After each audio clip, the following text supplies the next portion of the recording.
Good morning. Good evening. Good afternoon. We were born is in the motherfucking room. I am J1. I'm Berlin. And we are We Were Born.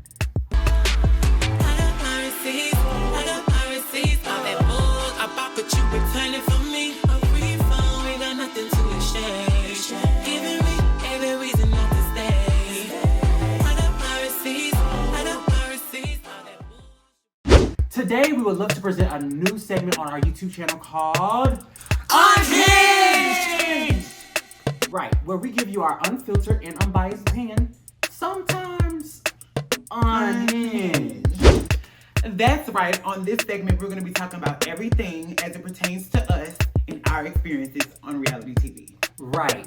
We're going to be talking about our views, our thoughts, our experiences, behind the scene teas that, the girls ain't gonna give you because the girls don't want you to know. So if you want to know all that, grab you a snack, sit your ass in a flat, and bring it on back, baby. Because it's about to get real unhinged around these parts, okay? Because we keeping it real. We keeping it real. We're going to keep it real. This is essentially our version of Speak On It that Candy does. Mm-hmm. So yeah, we're going to do our own Speak On It, if you will. We just didn't want to call it Speak On It because, girl, do your own shit. Yeah. Hello. That's how it works. You just can't be stealing shit. Don't be stealing shit. Yeah, so let's get into the things of the thing. So today, we're going to be recapping In the Mix with Twixt, episode 1. Yes. Okay, so we first want to say that this is our first time returning to Chasing Reality. How do you feel about it, sis? I'm excited about it. Yeah. Okay, you're excited about it. I'm excited about it. I'm nervous but excited. I don't know what's gonna happen, but you know what? I'm down for the ride. I'm a down ass bitch. Yeah. And one thing about me, two things for sure, I'm not a quitter. So I'm gonna see it through and we're gonna see what happens. Okay, so let's get into the show. In the Mix with Twixt starts off with this very, very dope visual. It's colorful. You see a very homage to Martin and 90s sitcoms. Yeah. What do you think about it? I get that. It does give me like this 90s sitcom. It has the TVs in the background. It has the different images. Yeah. I think it's cute. I actually think it's really cute. I think it's hands down the best intro thus far on Chasing Reality. Period. Right? Okay. I can second that. I think it's, even though I don't even want to give all of that, girl, but it's no shade. She did her big one with the intro. The intro is really, really nice. Yes. Okay, so on a scale of 1 to 10, what do you rate it? I rate it like an 8.5. Okay, why an 8.5? I feel like it's a little busy. A little busy? It's a little too busy for me. I would like it to be a little bit more crisp, a little bit more clean. But that's just a taste thing, for a personal taste thing. But so that's why I would give it an 8.5. But I think it's done well. For what it is, it's done well. I would give it a 9. Okay. The reason why I give it a 9 is because I'm going to take 5 points away from the song choice because the Twixt, everybody yell Twixt shouldn't be there. I really do like the ooh boy, Oh yeah, that should be the theme song. Mm-hmm. And it's a little blurry around them edges, baby. It's a little blur around them edges. And it's a little blurry around them edges. No shade. I'm giving y'all the unfiltered, unbiased, and that's a little unhinged, okay? I'm just telling the truth, okay? I feel like it's a little blurry around the edges. It's like that, so yeah, that's fair. As far as Oliver's intro, I think he did a great job at explaining his story and who he is and where he came from, and it was very elaborate. It was very him. Of course, he had talking a lot, had a huge personality, and I enjoyed that. I did. It's what I'm used to from him, so I guess. Yes, so in 3 words for me, I think it's very elaborate, very detailed, and very long. I think that, everything that's understood doesn't necessarily always have to be said. And as far as Darius, I feel like his intro comes out very confident, very charismatic, and very professional. He seems like a person who's very sure of himself. That's what I would give his 3 words. Yeah, I would say his introduction came out, it was straight to the point.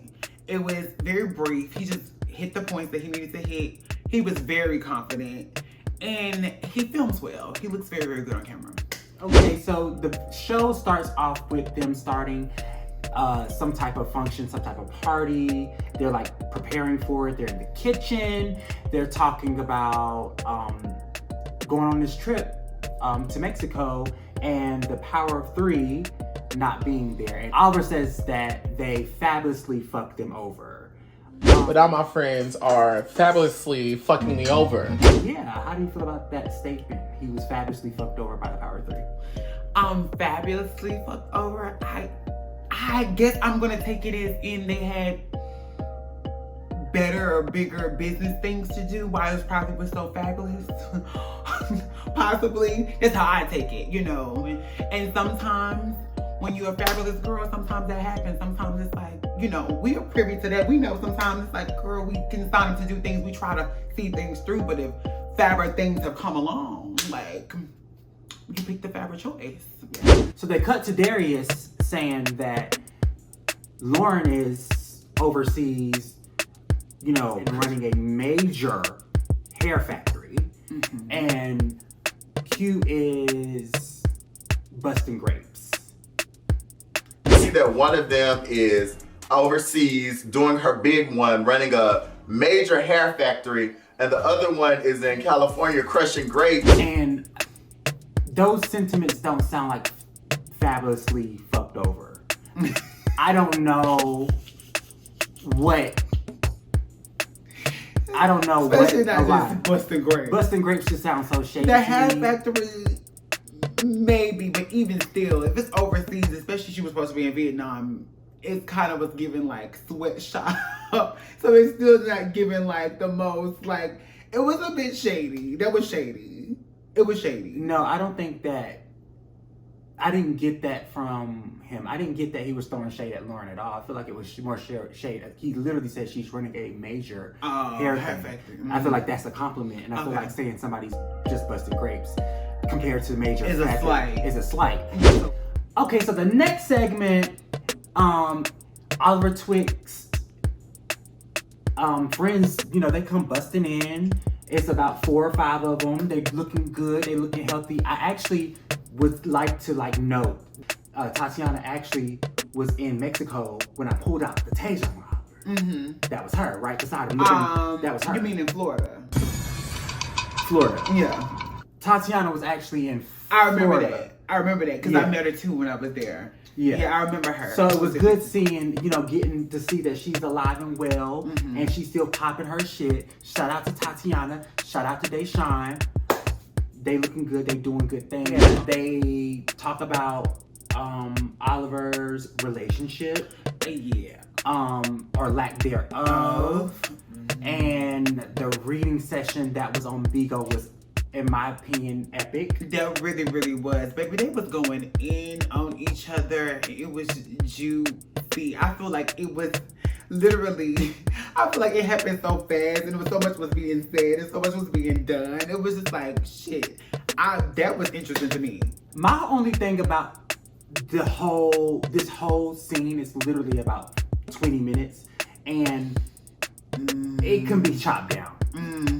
For me personally, I just think that, can we do a wellness check on Mama Twixt? Where is Mama Twixt? Yeah, where is Mama Twixt? Because, like, you know, the scene opens up and he says Oliver's not talking to Mama Twixt, right? Mm-hmm. And I feel like a lot of the stuff that's going on in the scene, to my knowledge, we probably won't even see again. Like, the whole boyfriend thing, okay. Are you dating now? Are we going to see you talking to someone else? Are you going to be sleeping around? Are you, like, on apps? Like, what does your dating life look like now? Like, what's the resolve to y'all falling out? Yeah. What's Mama Twixt's side of things? Like, it's very vague. It's like, they're not talking, but why? Like, y'all talking about the boyfriend. I feel like I'm more concerned about Mama Twixt. Yeah.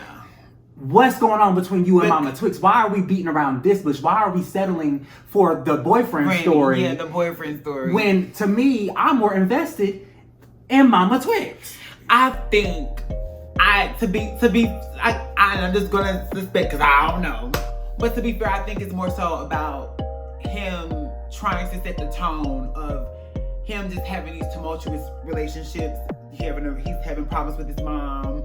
He just went through this big blowout with his boyfriend and breaking up. And I feel like he's just trying to set the tone of why he wants to go on a trip and why he needs to need the vacation. I feel like it's possibly doing it. I'm just trying to be fair and trying to make it. I love fairness. Trying to say fairness is when you don't necessarily agree, but you try to be fair. Yeah, you try to understand it. Well, so I'm trying to understand what he's doing, and maybe it'll make sense as it goes on. So the next scene is Darius at home chilling. He invites Oliver over. Oliver comes swooshing in with a stiff wig. And Darius has this profound moment where he sees us out and about. And he says, you know what? We were born. They would make good additions to this trip. As if we were not already going. He clearly states that we were already going on the trip. So there's that. And Oliver, expresses his discomfort in us going. He doesn't know. We're wild cards. We're like one night stands, tricks and prostitutes. We might steal your money. Oh Lord. So I don't know. My whole thing is about this particular moment. I definitely want to be very clear that we were not invited by Oliver nor Darius. No. We were invited by Q. Yeah. I feel like we have to be fair to all parties involved.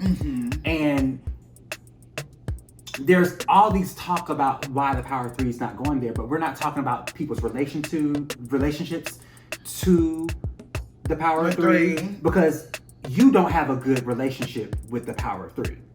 All three of them. That's you. Prior to this trip, you really. Yeah. Prior to this trip, I did it. Yeah. It was hey bye. It was hey bye. But Q and Q definitely were not like. Yeah.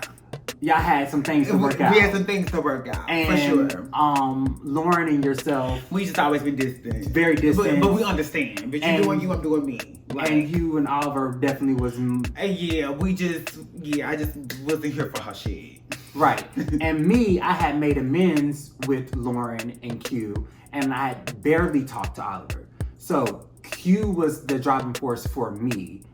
And just Juan was the driving force for me. Right. And I think that even if it was like a minute montage of people expressing their feelings, like it would have cut to Nichole and saying how she felt about the Power 3, you saying how you felt about Power 3, Oliver saying how he felt about the Power 3, so on and so forth. I feel like that for reference, for mental notes, so people can understand why things happen later on. Yeah. I feel like story building is essential in the first episode. We're talking about boyfriends and things that that are not essential to the overall story. But back to the matter at hand. In said scene, Darius professes his love about me. He says how sexy and smart and talented I am. And he was over there blushing and things. And I think it was really, really cute. I think this one's a cool guy. Cool in what way? I think he's handsome. I think he's talented. Now that's a fine man, okay? How do you feel about seeing that? I thought it was cute. I did. I was like, oh, that's really, really cute. Because I'm privy to it. I believe he was telling the truth and that he was honest about the sentiments that he had about you and this and this. But Oliver, Oliver was disgusted. She seemed a bit shocked. She just seemed a bit shocked. I don't necessarily feel like she seemed like she was disgusted because she could never be disgusted, not by you and your beautiful self. I think she was a little bit more shocked and taken back that y'all have the history that y'all have and her best friend has a thing for you. And she was just like, are you serious? And it almost seemed like the way he presented it, like he kind of kept it from him a little bit. It seemed that way. And then he revealed it to him. So he was kind of getting. The next scene is Nichole. They introduce Nichole. And in 3 words, what would you describe her intro as? I describe her intro as she was very confident. She was. It gave personality. It gave a lot of personality. Confident personality. Yes. And it gave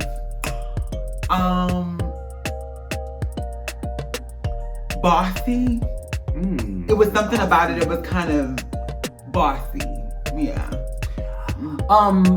My 3 words for hers was short, sweet, concise. I feel like she knew who she was. She's confident. She knows her brand inside and out.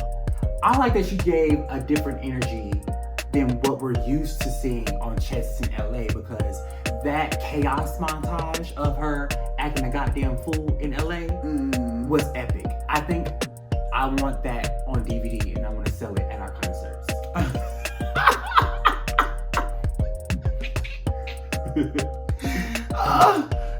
I think I want the chaos montage. Oh, girl. It was definitely giving chaos in that montage, girl. You was like...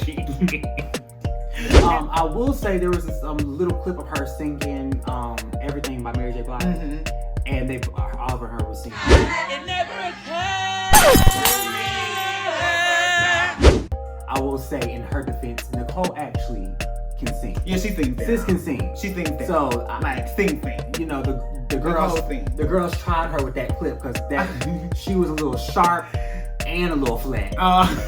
And that wasn't the best. But you know, that wasn't the best presentation of my But you know the history of chasing reality in general. Bitch, when you singing a song or a note or something, bitch, they are known to pay it up on you, baby. And so I didn't really look too deep into it, because I know, like you said, Nichole sings down. But in that moment, it was flat and sharp. It was a lot. Of course, I feel like it was the blend. Her and Oliver both was flat and sharp. It was both clashing. It was doing that. One of those. And so of course, they used it. Cut to Oliver takes a trip to LA to go get his wig fixed.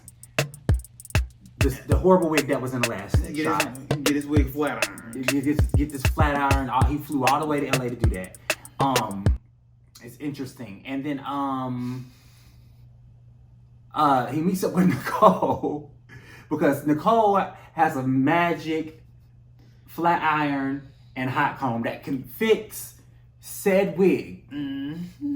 And she tried, but I think she lost the battle. I don't think that wig got fixed. We're gonna stop saying fixed and we're gonna say flat ironed. Because that's what she did. Well, she flat ironed. She attempted to fix the mix that Twixt put on his shits. Okay? She flat ironed it. She flat ironed. She put some heat to it. She put some heat to it. And it was heat. It was heating. You know, they have a conversation about us coming to Cancun. Nichole is obviously annoyed because, I mean, we're going to be there and we're going to be great. We're going to be having a good time. We're going to be fun and fabulous. She tells her version of the story of, you know, me and her getting into it, that I should be minding my business. Like, am I the co-signer? You know, all the things, and that, you know, neither myself or, you know, her producer would be getting a card. And I just want to say that we have to take note of these jabs that are coming at said producer, right? Just take note. Like, this is already episode 1. The girls are saying busting grapes. The girls are saying, you know, neither one of us can get approved for cars. Just keep tabs. Now, when I saw the promotion video, there was 3 individuals. There was the legendary Oliver Twixt, and there was Lauren, and there was another. So just keep in mind that the girls are saying they busting grapes and can't be approved for cars, okay? Just keep that in mind. I do feel like it was a bit extra. It was a bit extra, but Nichole's extra. I expect that from her. Yeah. Because I don't feel like it was the most. Because we know she can do way more. She can do more. I feel like it was a little light. She was a little light tap, a little light shade she was giving. And it had nothing to do with me. And like I said, I feel like, you know, y'all both have the right to talk about the situation the way y'all want to talk about the situation. You know why? Why? It was y'all business. It's y'all business. Y'all can talk about it however the fuck y'all choose to talk about it. You and her. So, what I will say is that both our stories were practically the same, just different perceptions. I don't feel like she lied. I feel like her perception of it is that I should mind my business. However, let's be clear. Nichole started it. I bet she did. And I keep seeing people say that they feel like our beef is fake or played up. I will say that me and Nichole's beef literally is volatile, which basically means it changes rapidly and a lot of times for the worse. So it will be good one moment, so I can see that it's confusing to people, but it's not. It's not fake. It's not fake. So I'm gonna put the link down so that y'all can go get, if you care, a full dose of, you know, a resurrection. Where it all started. Where it all started. Where it all started happened online, and the live is still up. So, cut to the scene where Oliver invites us to the boutique. The boutique is cute. We come in, we're looking cute. Oliver's looking like Oliver. And so, everything was great. I remember in the scene that we greeted each other, you know, we were happy to see each other because we hadn't seen each other in a while, and you could just feel the growth. But then he gets in his confessionals and he gives us some shade about, their hair was nourished and their hair was moist, or however he said it. Yeah. And I'm just like, He said what he said was, when I saw them, my first thought was their hair was done, and I need to know how it looked so healthy and, you know, moist. It was actually wet. The scalp was wet. You know what? The first thing I said, oh my God, they did their hair. It looks extra shine. I don't know what it looked like before, but I was like, oh my God, their hair looks really healthy. I need to find out what those vitamins are because it's like shining. Their scalps were like wet. and that's the thing. You probably do need to know how it was moist and nourished and the scalp was wet, because I've never had those opinions about your hair. We all know that even throughout this first episode, every scene his hair was dry, brittle, broken, not nourished, not tended to, yeah. and, you know, it's like Birthness. praying. Birthness. It's So you're right. We're gonna get that over to you, Mr. Twixt. We're gonna let you know how to nourish and do the natural things so you can get that hair nourished and get that scalp wet. yes. It's the motherfucking Eagle Double G. Snoop Dogg. You know, black hair care is self-care, Yes. right? When you really take care of your hair, you're taking care of yourself. Yes. And your hair is a reflection of how you think about yourself. This is true. So with that being said, you know, thank you. Thank you, Oliver Twixt, for, you know, acknowledging the moisturization of our scalp. Yes. In said scene, he talks about, you know, us joining him, and we were a little perplexed, and you had some strong sentiments about not knowing Nichole. You didn't know the girl. I didn't know Nichole. I really didn't. I didn't know Nichole. I didn't even know how she looked. I didn't. I didn't even watch Chasing in LA until after Mexico. So I had no idea that she looked. I had no idea that she was trans. I knew absolutely nothing about this girl. I just want to say that Berlin is an Aries like Mariah Carey, and when Mariah Carey said the infamous line about J-Lo that she don't know her, I think that when Aries don't know people, they really just are saying the simple fact, and it comes out more shady than intended. I think Berlin just genuinely did not know the hell that it was, and the fact that she didn't know who it was, and we shared the platform, I feel like it just came off ultra shady. But as you heard, Berlin don't be online, so she don't know her. She don't be around the trans girls, so she don't know her. She don't watch Chasing anything, Yeah. So she don't be knowing these people. But what was the surprising part to me is how you blatantly forgot that Lauren was supposed to be a part of it, like that quick. I really, really did. Like, I really, really did, because I didn't think it was low key. I really felt like she was never gonna do the trip anyway. Like, because Lauren has this thing about where Lauren will say some shit and be like, girl, I'm doing something else. I'm doing Cape Shield hair. We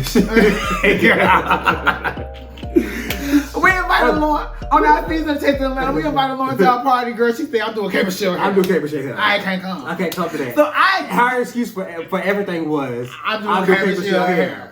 So for me, I really didn't really have no faith in it anyway. So I guess that's probably where it came from, honestly. That's hilarious. That is funny as shit. That is funny. So in that same scene, I definitely did, say that the lights were out for the Power 3. And what I mean about that specifically is that I feel like the Power 3 are no longer the Power of 3. It's not, you feel like it's not a thing. I don't think it's a thing. I think they are friends. I think they're friendly. I think they socialize. They, have a very professional relationship. Yeah, and I feel like they have respect for each other, but I don't think they're as giddy and as close-knit as they used to be, because they're on 3 opposite ends of the world. Yeah, you're right. So I just don't, and I'm not saying that people's relationships can't survive with distance, but I feel like maybe the distance has gotten the best of them, the 3. Of the 3. I feel like, Georgia Powers has said, baby, yeah, where's the money? Yeah, the lights are out. The lights are out. We're done. We're done. We're suspending your service. We're suspending. The service is over with. Yeah. Pack it up. Okay. I put it in somebody else's name. Maybe put it in Oliver's name. Yeah. Or Nichole. She has good credit. Yeah, she has good credit. She'll definitely get it. She'll get it. Yeah. Okay. An opportunity to perform in Mexico. Of course, I feel like would be great. That's overseas, performing overseas. That's like something you want to say yes to. But on top of also hosting and like coming to like events and like on top of that, plus we supposed to be on vacation. It was like, damn. I hope this is gonna be actually a time for us to like actually be on vacation. But it seems like this is gonna be work. Yeah. You definitely take the opportunity to get your music played or shared anywhere. Anywhere, yeah, you exactly. never know where fans who's gonna see, where it's gonna come from, who's gonna touch. You just never know. Okay, in this scene, Oliver, threw a little shade, said that, and it was fun shade. Yeah, it was fun. It was so funny. It was so funny. It was like hilarious. He said he might be able to teach us how to rap on beats. I could teach him how to rap on beat. No, I'm just playing with you, stop. Well, they gonna whoop my ass. And I thought instantly, like, will you do that for us? And maybe I can teach you how to rap a good rap. No, I'll give you one better. I like a rap that somebody actually remember. We better stop. We better stop. We gotta cut it out. No, Oliver, you're great. You're great. You're awesome.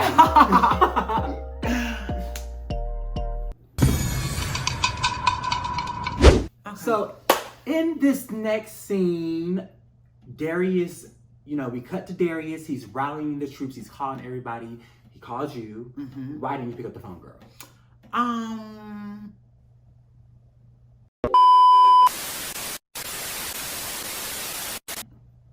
Yeah. Yeah. No. It's very interesting. Okay, because in that same scene, he calls me and I'm literally clueless as to what the phone conversation is even about. And so I'm talking, A, because he's flirting with me and it's awkward because it's on camera. B, yeah, I'm just not, no matter how many sexual pictures I take or how many videos I do in bondage, I know this about I'm you. a fucking class act, okay? I know this about And you. I'm very awkward when it comes to like people being sexual towards me. It makes me uncomfortable. It always has made me uncomfortable. This is true. And I don't know what was going to come out this man's mouth because behind the scenes, on camera, he cleans it up. But behind the scenes, he says very overtly sexual things, and I'm just like, oh please, Jesus, don't do it. But I will say, on an all serious note, that scene made me feel differently about the way I view Darius. Okay, and why is that? Because I feel like in the scenes while we're talking, is hey handsome, hey smart, you're this, you're that, you're talented. And even with Oliver, he's saying these things. But then when he gets into the confessional, maybe for performative reasons or for whatever reasons, he's giving, you gotta be patient because he talks really slow. It's always good to talk to J20. He talks a little slow, so you really gotta be patient so that you can really grasp what it is that he's saying.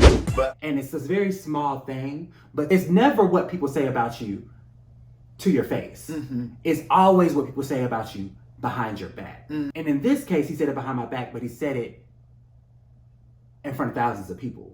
Right? Mm-hmm. And it was the whole, I'm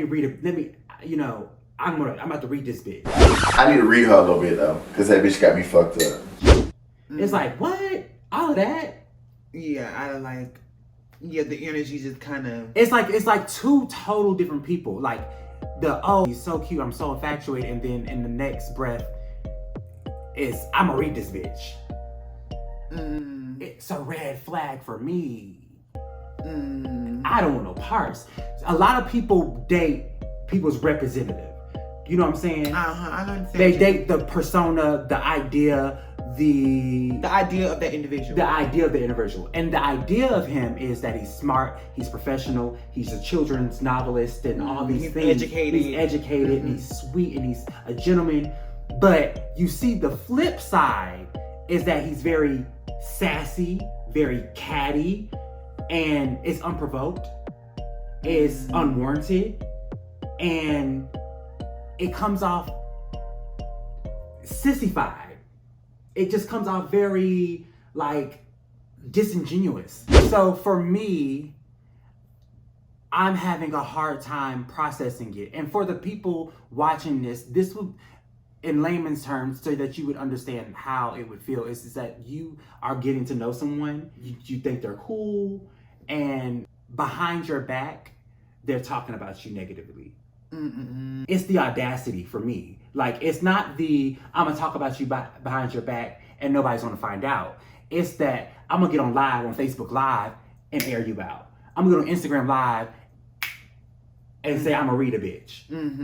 Like, it's like that person wants you to see that they got some type of thing. And for a lot of viewers, it's endearing and it's funny, but like on the receiving end of that, it's just low.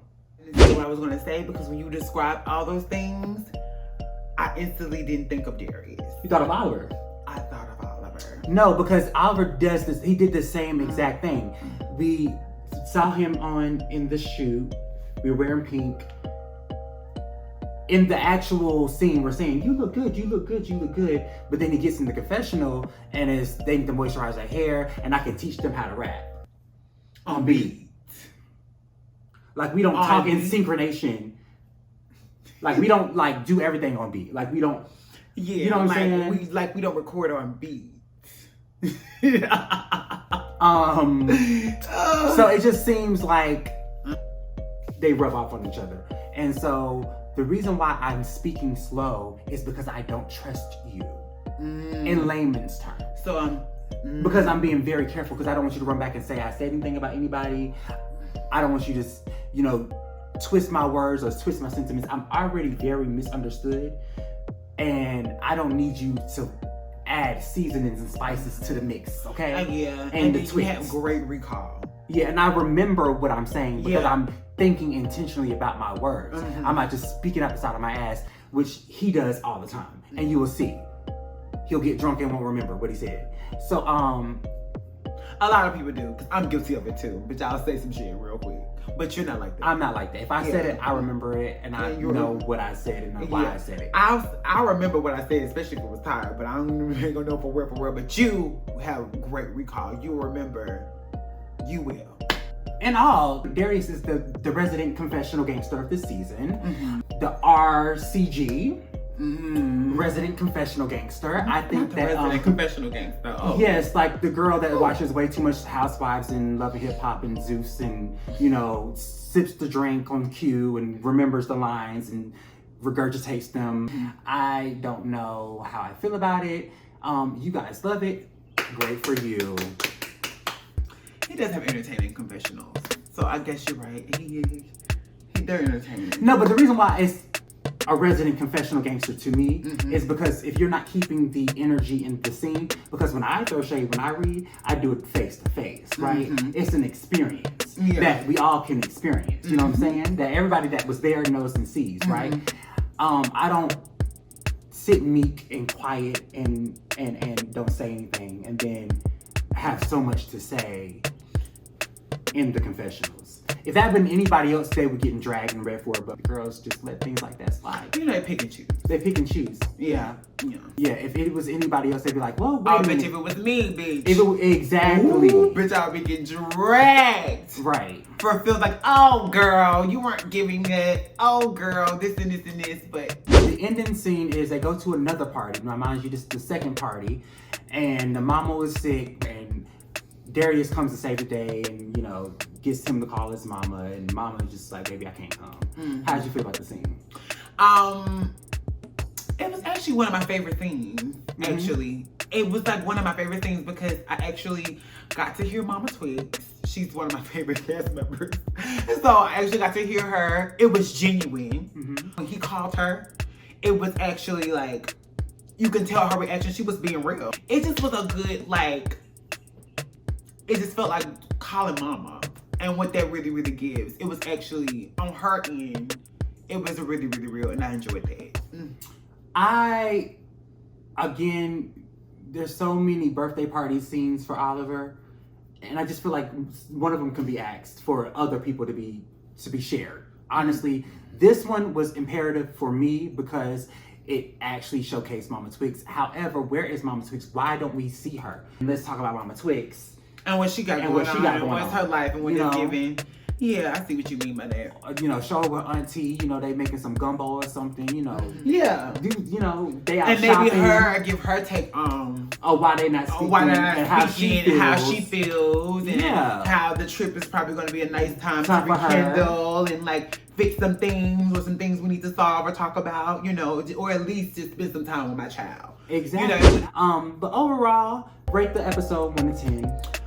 Honestly? Yeah, honestly. I'm gonna give it a 6. Ooh. You know what? I was gonna say a 7. But if I have to be honest with you, it's given a 6. It's given a 6. And I just want to say that it was well shot. It was well shot. Shot was beautiful shot. It was edited well. It was edited gorgeously. It was. It had really good notes of charismatic people, entertaining people, one-liners. For me, the story was a little...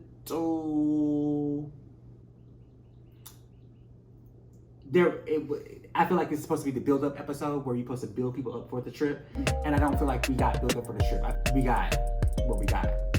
Yeah. We got birthday parties. So it's the wrap, y'all. I hope you enjoyed it. Come to the end. We talked our fucking faces off because, we haven't had the opportunity to really do this, on the show. So, but at the end of the show, we make an unhinged beverage. Yes, we do. Every show, okay? Every show. And then this unhinged beverage is called the RCG, the Resident Confessional Gangster. Yeah, it's actually a non-alcoholic beverage. No alcohol. And it's just really pretty. We're gonna put the ingredients in it so that you guys can make it. And when you prepare this drink, I want you to drink it until you hallucinate actual clients in your beauty salon. Yes, and I also want you to drink it until your scalp is moist and wet.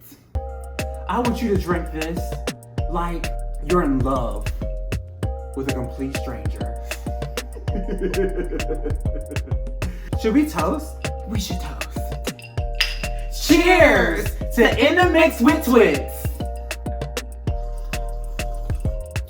I'm already hallucinating.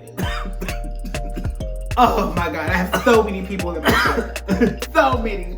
My scalp is like drenching wet. I think I'm in love. Oh my God. It's just perfect. It's perfect. It's perfect. Delicious. The RCG, you have to try it. You have to try it. Yeah. Amazing. Hello, Bornbabes. Berlin here, reminding you to like, comment, and subscribe to our YouTube channel, especially if you like our Unhinged recap videos. Remember, sharing is caring, so if you care, please share. Good morning, good evening, good afternoon. WeWereBorn has officially left the room, and to all, a good night.